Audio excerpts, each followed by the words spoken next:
तत्सत्। अथ सप्तमो अध्याय। अब भगवत गीता का ज्ञान विज्ञान योग नामक 7वां अध्याय प्रारंभ करते हैं। अभी तक हमने पहले अध्याय से लेकर 6वें अध्याय तक क्रमशः भगवत गीता की अध्याय संगति और तदनुसार उसमें निर्देशित विषयों को समझा। 6वें अध्याय का नाम आत्मसंयम योग था। जब तक शरीर, इंद्रियां, मन, बुद्धि और चित्त पूर्ण अनुशासित या एकाग्र नहीं होते हैं, निर्मल नहीं होते हैं, तब तक आत्मानुभूति यानी परमात्म दर्शन होना संभव नहीं है। इसलिए 6वें अध्याय में आत्मसंयम समझाने के पश्चात 7वें अध्याय में ज्ञान विज्ञान योग की विधि से विश्व ही परमात्मा है, यह निरूपण बोध भगवान श्री कृष्ण ने शुरू किया। अतः हम सबको चाहिए कि हमारे शरीर, इंद्रियां, मन, बुद्धि, चित्त आदि को पूर्ण रूप से अनुशासित, एकाग्र और निर्मल करके, शुद्ध करके और फिर परमात्म दर्शन की हम तैयारी करें। ये 7वां अध्याय जहाँ से प्रारंभ होता है भगवान श्री कृष्ण के उद्बोधन से। श्री कृष्ण कहते हैं, मया शक्त मना पार्थ योगम युञ्जन मदाश्रिया असंशयम समग्रम माम यथा ज्ञास्यसि तच्छृणु ज्ञानम ते हम सविज्ञानमिदं वक्ष्यामि शेषता यज्ञात्वा ने भूयोऽन्यत् ज्ञातव्यमवशिष्यते मनुष्याणां सहस्रेषु कश्चिद् यतति सिद्धे यत्तामपि सिद्धानां कश्चिन् मां वेति तत्त्वतः। इन 3 श्लोकों का सारांश है कि श्री कृष्ण कहते हैं, मन को एकाग्र करके मय्या शक्त मना योगम युञ्जन, जो योग युक्ति में तुझे प्रत्यक्षीकरण में दिखा रहा हूँ उससे मिलकर या जुड़कर मध्य आश्रया, प्रारंभ से अंत तक जैसा मैं समझाऊंगा उसी तरह तू भी प्रारंभ से आखिर तक चित्त को एकाग्र करके समझना, तब संशय रहित और संपूर्ण मुझे जान सकता है। संशय रहित का अर्थ है मैं जैसा हूँ वैसा, और संपूर्ण का अर्थ है जितना हूँ उतना। अभी तू मुझे जैसा हूँ वैसा और जितना हूँ उतना नहीं जान रहा है, केवल मुझे व्यष्टि भाव में शरीरधारी मानव ही मान रहा है। परंतु मैं तुझे ये लक्ष्य कराना चाहता हूँ कि मैं सब में हूँ, सब मेरे में है। यह बात तुझे अभी अंतःकरण से ठीक से समझ में नहीं आती, क्योंकि जागतिक या जीव भाव के रिश्ते में बैठकर ही तू मुझे देख रहा है। तो जब कृष्ण ने ये कहा था कि मुझे संशय है तो संपूर्ण जिस तरह तू जानेगा वो सुन, तो इसके पहले हमें ये विचार करना है, क्या अर्जुन श्री कृष्ण जी को नहीं जानता था? संशय रहित जानता था, ये जागतिक दृष्टि से जानता था। एक रिश्ते में श्री कृष्ण अर्जुन के ममेरे भाई थे, क्योंकि अर्जुन के मामा वसुदेव थे, वसुदेव के पुत्र श्री कृष्ण थे। दूसरा रिश्ता भी अर्जुन श्री कृष्ण का था। श्री कृष्ण की बहन सुभद्रा अर्जुन को ब्याही थी, जिसके पुत्र अभिमन्यु थे, इसलिए अर्जुन के श्री कृष्ण शाले भी थे। तब फिर पहचानने में क्या अंतर थी? यानी शरीर वैभव की दृष्टि से, जागतिक व्यवहार की दृष्टि से पहचानना अलग होता है और गुण कला वैभव की दृष्टि से पहचानना अलग होता है। वो गुण कला वैभव की दृष्टि से कृष्ण अपने अवतार पद यानी विश्व रूप निरूपण कराने वाले पद की पहचान के विषय में अर्जुन को कहते हैं। वो विज्ञान युक्त योग ज्ञान के द्वारा ही मेरी पहचान होती है, केवल शब्दों में कहने से पहचान नहीं होती है। शब्दों में कहे हुए को विज्ञान यानी प्रत्यक्षीकरण में दिखाते हुए पहचान कराई जाती है। ये मैं पूरा ही तुझे विज्ञान युक्त ज्ञान कहूंगा और तू पूरा ही समझेगा, तो फिर ज्ञातव्यम अविशिष्टे, यानी पूरा पहचानना शेष नहीं रहेगा, पूरा ही जानना है। परंतु इस तरह जानने की इच्छा वाले मनुष्यों में हजारों कोई एक रहते हैं। हजारों इच्छा वालों में कोई एक आध प्रयत्न करता है, और हजारों प्रयत्न करने वालों में कश्चिन माम वेति तत्वतः, कोई विरला ही मुझे वास्तव में जान पाता है, जैसा हूं वैसा और जो हूं वह। ये 4थे अध्याय में श्री कृष्ण कह रहे हैं कि देख, अभी तू मुझे अपने रथ के सामने बैठा हुआ पिंड भूत शरीरधारी कृष्ण समझ रहा है। कृष्ण का पिंड स्वरूप तो यह शरीर है जो तेरे सामने रथ पे बैठा हुआ है, पर कृष्ण का विराट स्वरूप यह संपूर्ण विश्व है। उस विश्व रूपी कृष्ण की पहचान कराना चाहता हूं, तो उसके अंगों की गिनती के सहित पहचान कराई। पृथ्वी जल अग्नि वायु आकाश मन और धी अहंकार, यही मेरे प्रकृति के 8 अंग हैं। पृथ्वी जल अग्नि वायु आकाश, इन 5 महाभूतों का जितना भी आदि अंत मध्य रहित विस्तार है, और उनमें सत रज तम ये 3 गुण व्याप्त हैं। ये 5 तत्व और 3 गुण की अखंड एकात्मता का आदि अंत मध्य रहित चराचर दिखने वाला यह मेरा साकार स्वरूप है। ये साकार के ही अनेक नाम अनेक ऋषियों ने कहे हैं। भगवत गीता के 13वें अध्याय में कहा है कि गाया है ऋषि छंदों ने इसे नाना प्रकार से, कहा है दृढ़ युक्ति से पदों में ब्रह्मसूत्र ने। अनेक ऋषियों ने संतों ने अपने अपने देश कालोचित भाषा में इस सगुण या साकार के क्षेत्र अपरा क्षर आदि बहुत से नाम कहे हैं, परंतु वो सब नामों का अर्थ 5 तत्व 3 गुण की अखंड एकात्मता में जुड़ा हुआ ये विश्व ही परमात्मा का साकार स्वरूप है। इसको अपरा इसलिए कहा कि ये परिवर्तनशील है, रूपांतर होने वाला है, स्थायी नहीं रहता है, बदलता रहता है। परंतु बदलते हुए भी यह रहता है, इसलिए परा यानी स्थायी है। एक ही वस्तु में जो परिवर्तन होता है, मात्र परिवर्तन को क्षर या अपरा कहते हैं, और परिवर्तन होते हुए जो रहता है या है उसे अक्षर या परा कहते हैं। इस कारण से यह 2 भिन्नताएं ये अनुभव सिद्ध नहीं है, ये केवल समझाने मात्र के लिए हैं। तब 7वें अध्याय में कृष्ण ये कहना चाहते हैं कि मत्तः परतरम नान्यद किंचिदस्ति धनंजय मयि सर्वम इदं प्रोतम सूत्रे मणिगणाय। ये संपूर्ण विश्व में मैं ही मैं हूँ, मेरे सिवाय अन्य कुछ दूसरा नहीं है।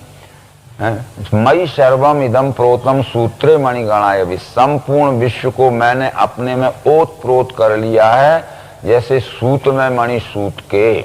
ये दृष्टांत स्वरूप उदाहरण इसलिए दिया है कि सूत के ही धागे में जब सूत के ही मणि पिरो लिए जाते हैं तब वह एक माला बन जाती है।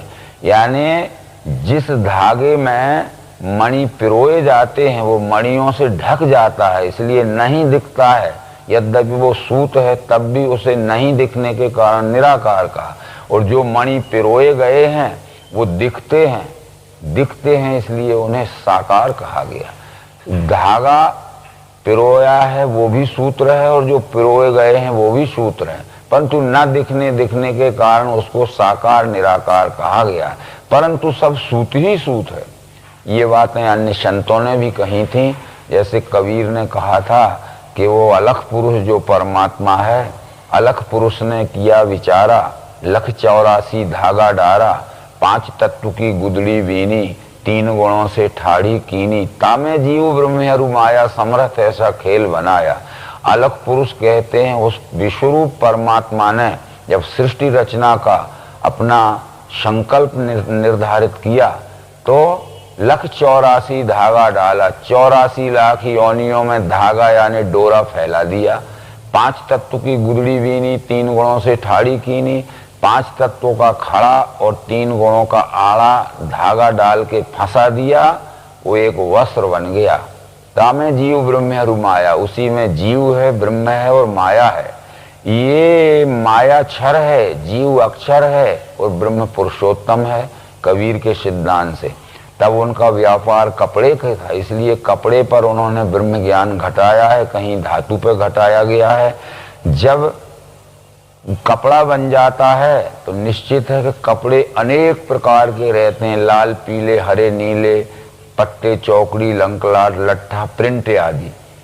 तो ये कपड़ा ही जीव है, क्योंकि जीव भी अनेक प्रकार के रहते हैं, गधे घोड़े हाथी ऊंट अनेक प्रकार के, परंतु सब कपड़े सूत के ही बनते हैं, इसलिए कि सब जीव माया से ही होते हैं, परंतु सूत कपास से ही बनता है। इसलिए ब्रह्म माया में जब अपना गर्भ डालता है तब जीव बनते हैं। इस तरह सभी संतों ने इस बात को कहा गया है। परंतु ये कहने के बाद भी केवल शब्द बोध रह गया है, इसलिए लोग शब्द बोध से भ्रमित हो गए, वस्तु दर्शन बोध नहीं हो सका।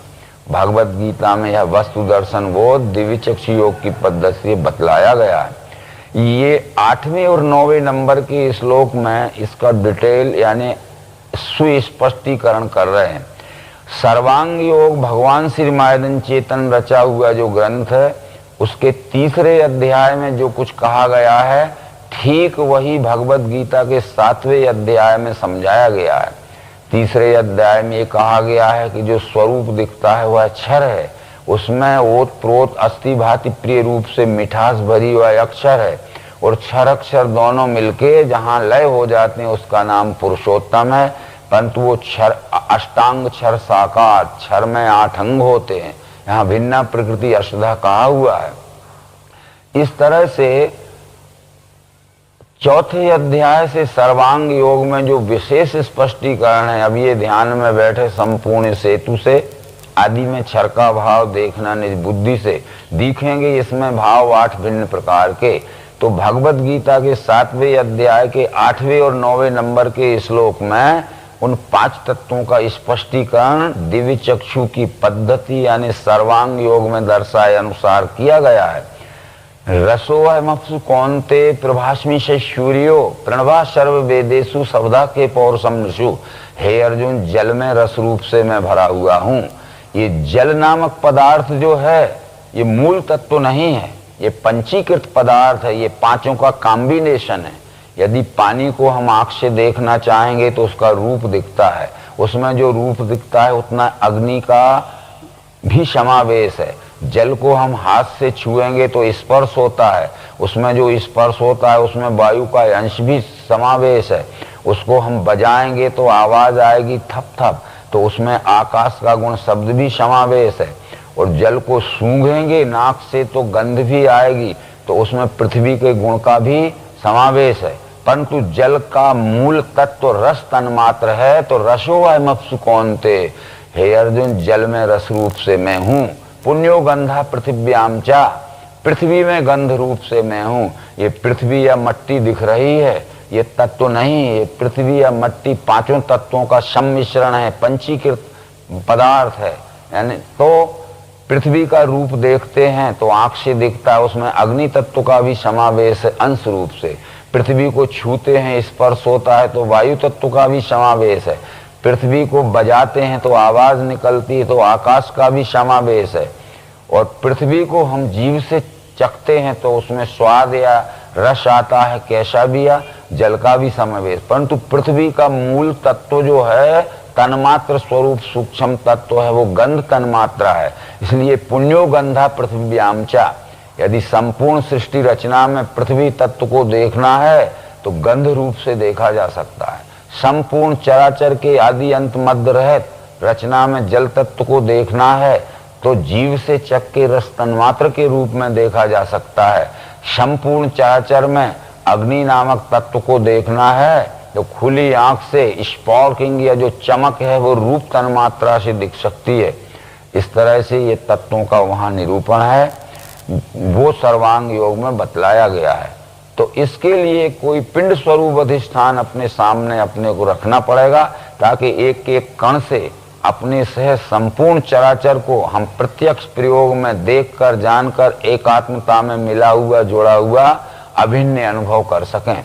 तो ये पिंड स्वरूप अधिष्ठान जो हमने लिया है, यदि इसमें पृथ्वी देखना है तो पृथ्वी का गुण गंध है, पृथ्वी की बनी हुई क्रियाशील ज्ञानेंद्रिय नाक से सूंघ के देखना पड़ेगा। इसी तरह संपूर्ण विश्व में गंध रूप से पृथ्वी है। इसमें यदि जल तत्व देखना है तो जल का गुण रस है, जल की क्रियाशील ज्ञानेंद्रिय जिह्वा से चख कर प्रयोग करके देखना, जो स्वाद आता है या रस आता है वो रस रूप से जल तत्व संपूर्ण विश्व के चराचर विस्तार में फैला हुआ है।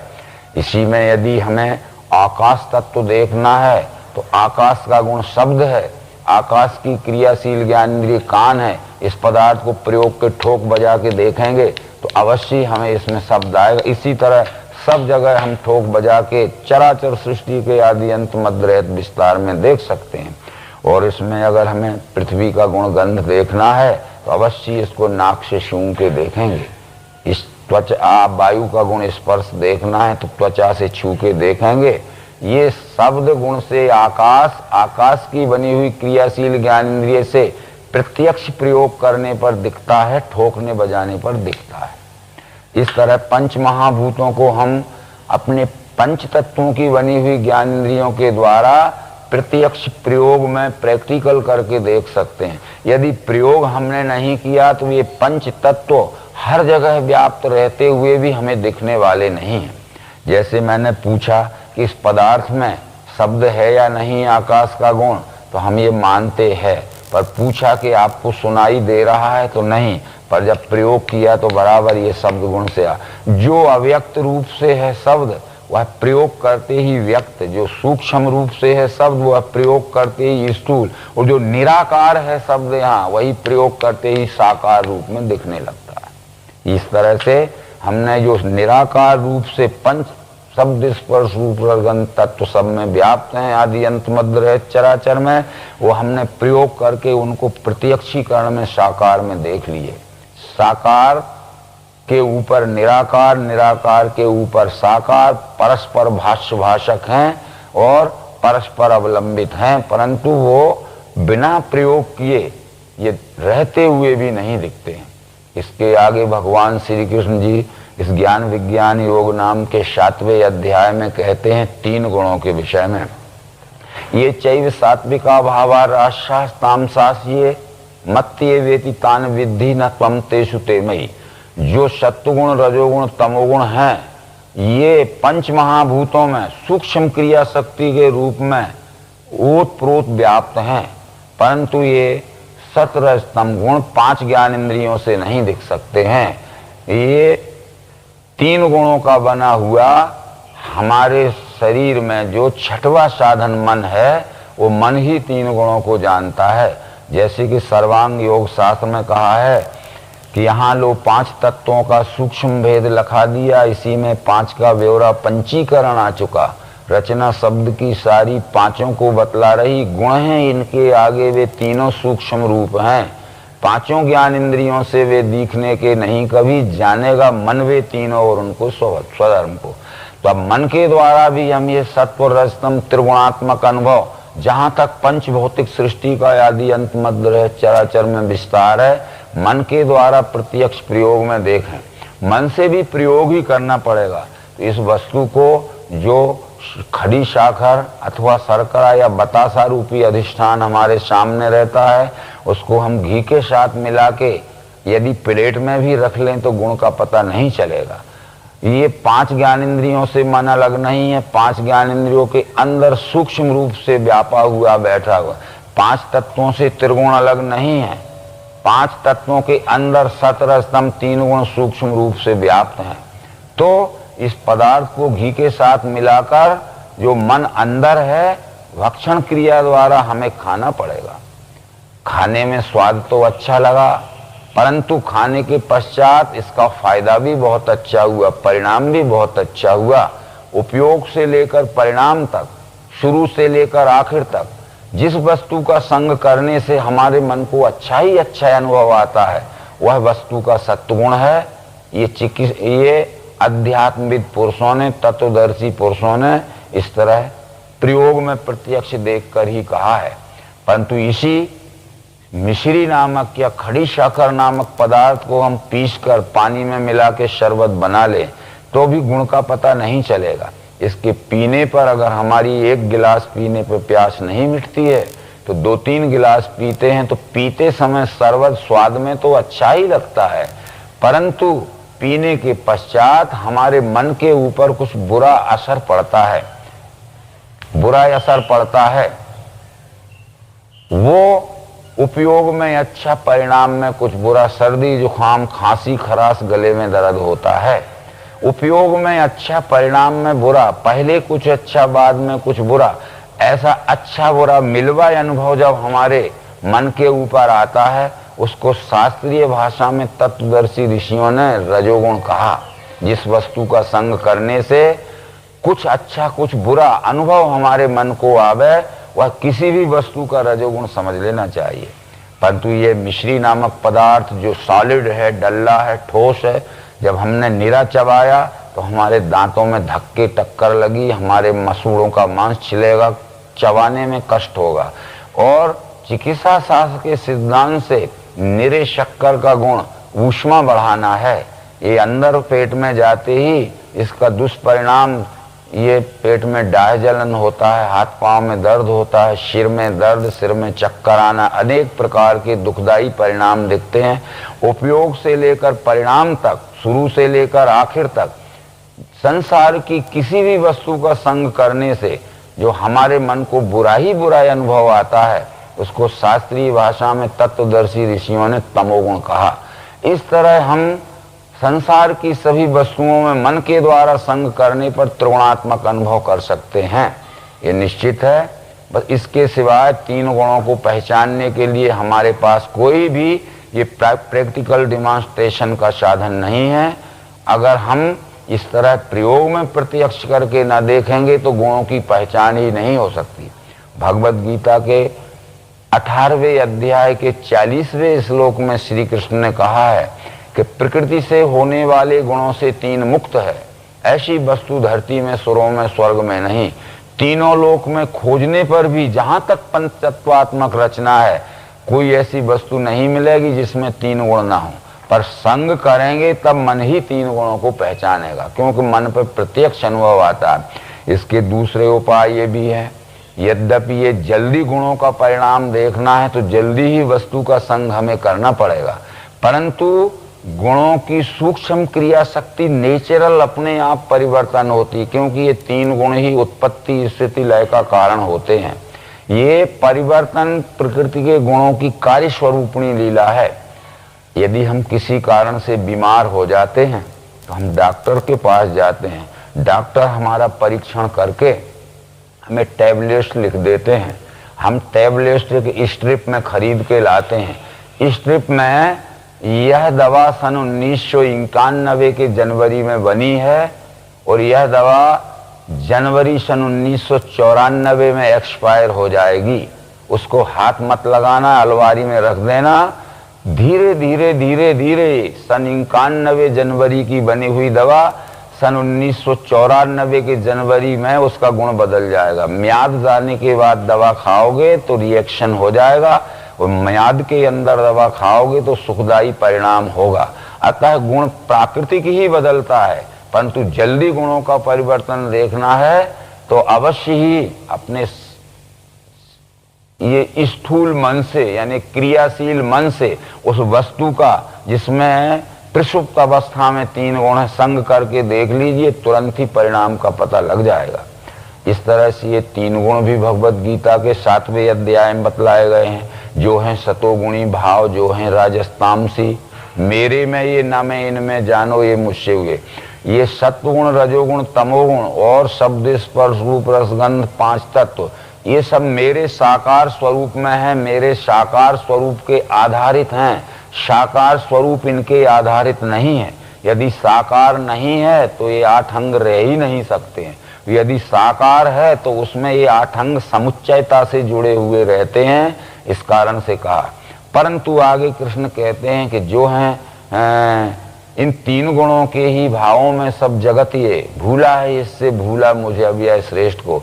इन तीन गुणों की संपूर्ण विश्वव्यापी पहचान मन के द्वारा प्रत्यक्ष संग करके जो नहीं देखते हैं, तो तीन गुणों के विकारों में ये अज्ञानी लोग फंस जाते हैं। त्रिगुणात्मक भाव, ये सत्वगुण का विकार स्वरूप काम है, रजोगुण का विकार स्वरूप लोभ है, तमोगुण का विकार स्वरूप क्रोध है। इसलिए काम, क्रोध, लोभ, मोह, मद, मत्सर में तीन गुणों के विकारी भावों में ये सब सृष्टि के मानव भूल गए हैं। इसलिए इन्हीं में सुख दुख के झोल में पड़े हुए सुख दुख भोग रहे हैं। इन मुझ अव्यय श्रेष्ठ को भूल गए, यानी मेरे साकार स्वरूप के अंतर्गत ये 5 तत्व, 3 गुण हैं, ये न समझ के केवल गुण लीला में ही फंस गए। ये नर्मदा की आरती में भी समझाया है श्री कृष्ण ने कि ब्रह्मा विष्णु सदाशिव यह गुण सुत तुमरे, जो हैं करता धरता हरता रूप धरे, तिनको गावत ध्यावत सुत तुमरी विश्रे। इस कारण जग डूबा सुख दुख में गहरे। इन तीन गुणों के ही भावों में सब जगत ये भूला है, इससे भूला मुझे अव्यय श्रेष्ठ को। यहाँ तीन गुण बतलाते हुए अंत में जैसा कि सर्वांग योग शास्त्र कहता है कि देवी गुणमयी मेरी यह माया अपार है, मुझे ही भजते हैं जो वे इसके पार हो सकें। बस यही बात ये भगवत गीता में भी आई कि शब्द स्पर्श तथा रूप रस गंध गुण त्रय, आठों का जो लय स्थान साम्यावस्था जिसे कहें, परंतु जब ये समान अवस्था में सूक्ष्म रूप में विलय रहते हैं तब उसका नाम साम्यावस्था है। पर प्रयोग करने पर जब ये स्थूल रूप में पृथक पृथक दिखने लगते हैं तब उसे अष्टधा प्रकृति कहते हैं।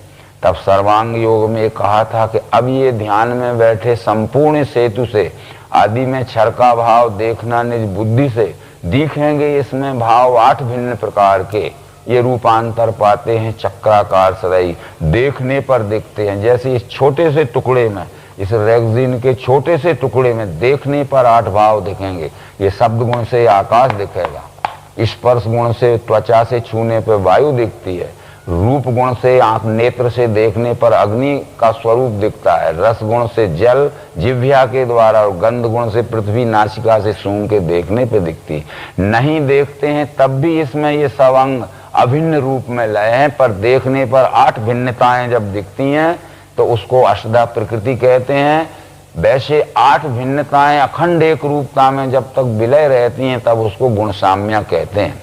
अतः गुण साम्या की क्रिया का क्षर और क्रिया करते ही भिन्न भिन्न 8 भाव दिखना, ये अष्टधा प्रकृति नाम दिया गया है। ये सब बातें भगवत गीता के इस अध्याय में समझाई गई हैं, परंतु वो पिंड स्वरूप अधिष्ठान रख के और उस ब्रह्मांड के वस्तुओं को मिलान करके देखना है। आगे जो भगवत गीता का आशय आता है वो कहते हैं कि नाहम प्रकाशा सर्वस्व योग माया समावृता मूढ़ो अयम नाभिजानाति लोको माम जम्भयम। नाहम प्रकाशा सर्वस्व योग माया समावृता, यानी योग माया का अर्थ है कोई केवल साकार को मानकर साकारवादी झगड़े में पड़ गए, कोई केवल निराकार को मानकर निराकारवादी बन गए। इसलिए साकार निराकार का यौगिक स्वरूप जो मेरा परमात्म स्वरूप है इसको सब लोग भूल गए। इसलिए भूल जाने के कारण ही साकार निराकारवाद खड़ा हुआ। ये साकार ही जड़ है, निराकार ही चैतन्य है। ये जड़ चैतन्यवाद साकार निराकारवाद खड़ा हुआ। तो ये जड़ चैतन्य का भेद भी यहाँ सर्वांग योग या भगवत गीता में समझाया गया है, वेदांत आदि में समझाया गया है। ये सत रज तम 3 गुणों की प्रसुप्त अवस्था का नाम जड़ है और सत रज तम 3 गुणों की क्रियाशील अवस्था का नाम चेतन है। खाद्य पदार्थों में ये 3 गुण सत रज तम प्रसुप्त अवस्था में, हलचल रहित अवस्था में, पर हम भक्षण क्रिया द्वारा जब खा लेते हैं, खाने के बाद ये सत रज तम 3 गुण की गुण में घर्षण होते ही, टक्कर होते ही ये कब बात पित्त नाड़ी के रूप में हलचल करने लगते हैं। परंतु इनकी अंतिम उत्क्रांति हमारे अंतःकरण में मन बुद्धि अहंकार के रूप में होती है। खाद्य पदार्थों का जो तमोगुण है वो उसका पूर्ण उत्क्रांत स्वरूप हमारे शरीर में पित्त धातु के रूप में हलचल करते हुए अंतःकरण में अहंकार का स्वरूप धारण करता है। खाद्य पदार्थों का जो रजोगुण है खाने के पश्चात हमारे नाड़ी में वात धातु में हलचल करते हुए और मन के स्वरूप में, और सत्वगुण कफ धातु का स्वरूप में हलचल होते हुए बुद्धि के स्वरूप में प्रकट दिखता है। ये सत रज तम 3 गुण ही मन बुद्धि अहंकार का के रूप में स्थूल हैं। इस तरह ये भगवत गीता के ज्ञान विज्ञान योग नाम के 7वें अध्याय के 4थे मंत्र का स्पष्टीकरण हमने यहाँ इस दृष्टि से समझा। पृथ्वी जल अग्नि वायु आकाश मन और धी अहंकार यही मेरे प्रकृति के 8 अंग हैं, भिन्ना प्रकृति अष्टधा। उसका डिटेल में स्पष्टीकरण पृथक करके हमने समझ लिया। परंतु अब ये जो साकार निकार निराकार का द्वैतवाद है, जो जड़ चैतन्य का द्वैतवाद है, ये द्वैतवाद निरसन होने के लिए यह प्रयोग समझ लेना बहुत जरूरी है नहीं कोई जड़वादी बनेंगे, कोई चेतनवादी बनेंगे, साकार निराकारवाद के झगड़े होंगे। आज इस संसार में करीब हजारों मत पंथ संप्रदाय हैं। इसमें आधे मत संप्रदाय कहते हैं साकार सत्य है और आधे कहते हैं निराकार सत्य है, साकार झूठा है। परंतु मूढ़ो अयम ना भी जानाति लोको माम जम्यम, ये अज्ञानी लोग साकार निराकार का जड़ चेतन दोनों का विलय एक ही वस्तु पुरुषोत्तम परमात्मा में होता है, जहाँ है भावना दोनों लय का स्थान वस्तु से, यह प्रत्यक्ष प्रयोग में नहीं देख पाते, इसलिए उनको निश्चय पक्का नहीं होता है। अधूरे ज्ञान में संशय भ्रम में ही फंसे रहते हैं। इसके पश्चात आगे वो कहते हैं कि ढका है छिपा हूं योग माया से, सबों को दिखता नहीं, मूढ़ लोग नहीं जाने मुझको अव्यय, और देवी गुणमयी मेरी यह माया अपार है, मुझे ही बचते हैं जो इसके पार हो सकें। ढका है ज्ञान माया से आसुरी वृत्ति हो चुकी, नराधम दुराचारी मूढ़ मुझको नहीं बजे। न माम दुष्कृतनो मूढ़ा प्रपदन्ते नराधमा, मायाप हृत ज्ञाना आसुरम भाव माश्रिता। इससे आशा है कि अविद्या माया से जिनका ज्ञान ढक चुका है, ऐसे अधम पुरुष दुराचारी मनुष्य इस विश्वरूप परमात्मा को नहीं जानते। अविद्या माया का अर्थ है अज्ञान और विद्या का माया का अर्थ है विज्ञान। तो अविद्या के अंधेरे में जो पड़े हैं उनको साकार निराकार का भेद मालूम नहीं होता है अज्ञान के अंधकार के कारण, और जो विद्या माया के यानी विज्ञान के प्रकाश में आ गए हैं उन्हें साकार निराकार की अखंड एक रूपता विश्वरूप परमात्मा में ये दिखती है। तब वेदों में भी ये बात जरूर बतलाई गई है। आयुर्वेद के 40वें अध्याय का नाम ईशावास उपनिषद है। उसमें कहा है अंधम तमा प्रविशन्ति अविद्यामुपास्ते ततो भूयिवते तमो या विद्या अमृता। जो अज्ञानी हैं, जो अविद्या में पड़े हैं, वो गहरे अंधकार में गिरते हैं, और जो ज्ञानी हैं, केवल शब्द ज्ञानी हैं, वो अज्ञानियों से भी ज्यादा गहरे अंधकार में पड़ते हैं। परंतु शब्दों में कहे हुए को जो प्रत्यक्षीकरण में देख लेते हैं, अविद्याम मृत्युम तीर्थवा विद्या मृत्यु सुनते, अविद्या के अंधकार से द्वैत भ्रम के पार जाकर जो विद्या के यानी विज्ञान के प्रकाश में आ जाते हैं, तो अमृत असुनते, वो संशय भ्रम से छूटकर अमृत को प्राप्त होते हैं। अतः यह विद्या क्या है? अध्यात्म विद्या, विद्या नाम, ये दिव्य चक्षु योग को ही अध्यात्म विद्या कहा गया है। तो इस तरह से ये मुझको भजते हैं भरत श्रेष्ठ पुण्यवान, ज्ञानी जिज्ञासु अर्थार्थी, 4 प्रकार से। ये ज्ञानी जिज्ञासु अर्थार्थी और आर्थ, इस तरह 4 प्रकार के भक्त इस संसार में मिलते हैं। आर्थ या निरे अज्ञानी या तमोगुणी है। अर्थार्थी ये अपने अनेक प्रकार के सुख भोगों के मनोरथ पूरा करने के लिए जो अनेक पाठ पूजा पाठ पुरस्चरण करते हैं, ये ज्ञानी हैं।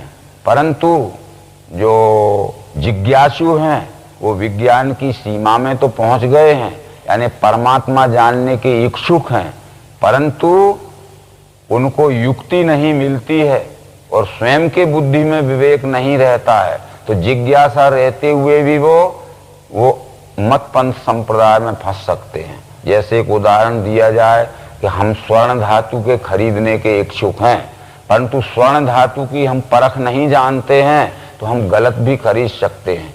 इसलिए जिज्ञासु परमात्मा को जानना चाहता है, पर स्वतः की पारख बुद्धि न रहने से, विवेक बुद्धि न रहने से वो गलत मत पंथ में भी फंस सकता है। इसलिए या तो पारखी तत्वदर्शी सदगुरु के द्वारा पहचान कर ले, अथवा परखने की विवेक बुद्धि स्वयं प्राप्त कर ले, तब वो ज्ञानी हो सकता है।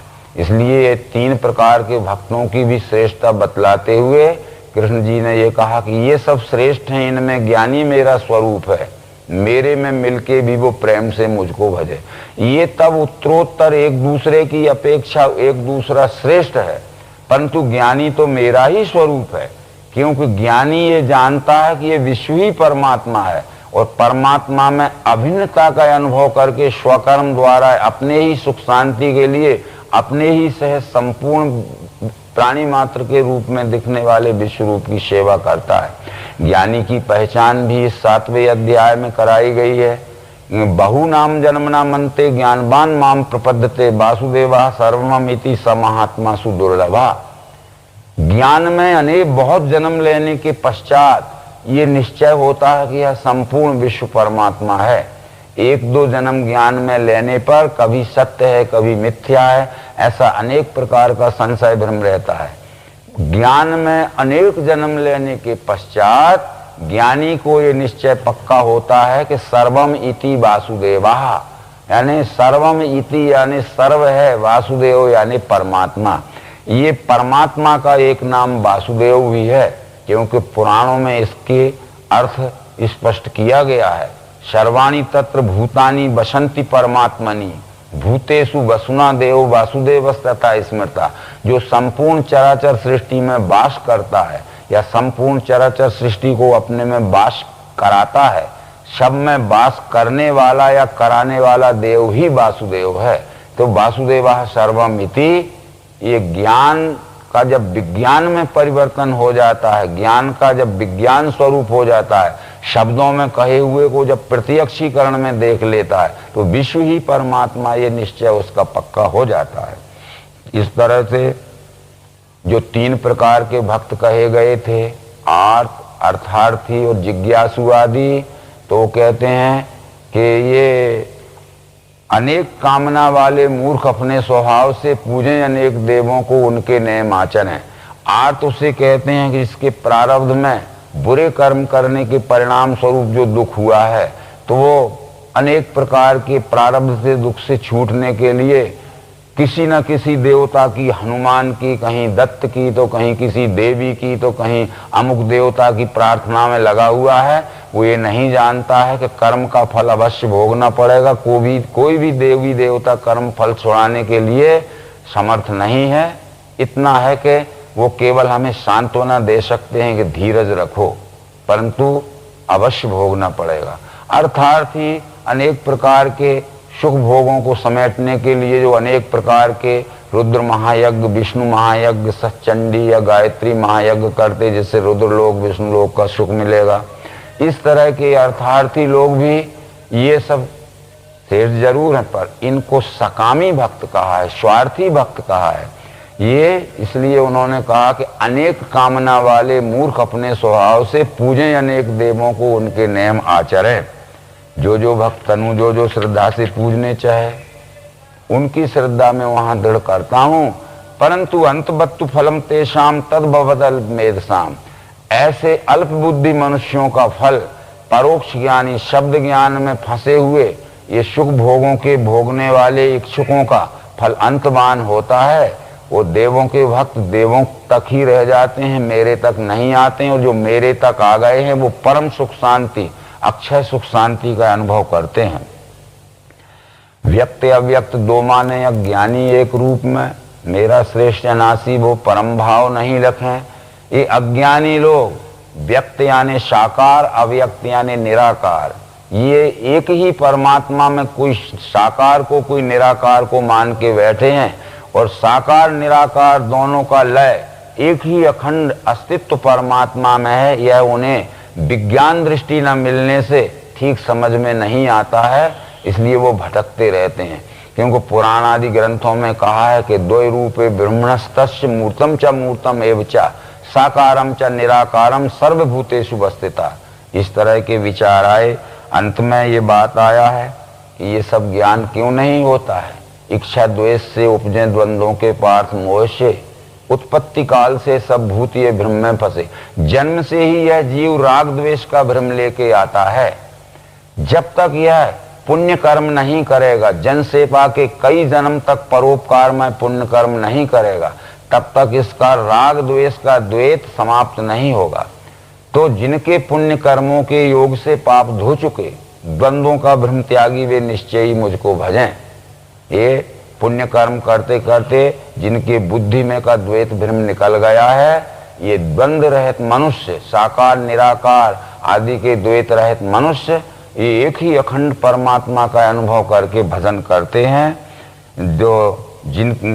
जो मेरे ही सहारे से करे हैं यत्न मुक्ति का, वो ब्रह्म जानते हैं अध्यात्म सब कर्म ही। अब यहाँ जो पहले श्लोक में कहा था 7वें अध्याय के मेरा आश्रय लेके, मेरी युक्ति का आश्रय लेके जो मुझे जानते हैं वो मुझे पूरा जानते हैं। फिर यहाँ उसका पुष्टिकरण उपसंहार के समय करते हैं कि जो मेरे ही सहारे से, जो मेरी बतलाई हुई युक्ति के सहारे से इस विश्व रूप परमात्मा को जानना चाहते हैं, तो वो अधिभूत, अधिदेव, अधियज्ञ इस त्रिपुटी में इस विश्व रूप परमात्मा को जानते हैं। अधिभूत उसका 5 तत्व 3 गुण की अखंड एक रूपता का सगुण भाव है। अधिदैव उसमें व्यापा हुआ अस्थि भांति प्रिय से निर्गुण भाव है। ये अधिभूत और अधिदेव यानी सगुण और निर्गुण दोनों का जहाँ लय हो गया है, वो अधियज्ञ स्वयं विश्वरूप परमात्मा है। ऐसा पुण्यवान पुरुष ही जान सकते हैं। और जो अभी अपने बुरे कर्मों के परिणाम स्वरूप तमोगुणी, रजोगुणी, अनेक मलिन भावनाओं में पड़े हुए हैं, वो नहीं जान सकते। आशय अधिभूत दैवी यज्ञ जाने इन सहजो मुझे, प्रयाण काल में भी वे शांत चित्त मुझे लगे। इस तरह त्रिपुटी योग की दृष्टि से, जो कि दिव्य दृष्टि की सप्रयोग प्रत्यक्षीकरण की युक्ति में प्रत्यक्ष प्रयोग में दिखाई जाती है, इस त्रिपुटी में यह विश्व ही परमात्मा स्वरूप है। जो जान लेते हैं तो वो परम सुख शांति का अनुभव कर लेते हैं, यानी उन्हें मनुष्य जन्म लेने की अंतिम सिद्धि, जो परम सुख शांति है, जो परम आनंद है, वो प्राप्त हो जाता है। इस तरह ये बतलाते हुए ये भगवत गीता का ज्ञान विज्ञान योग नाम का 7वां अध्याय संपूर्ण होता है।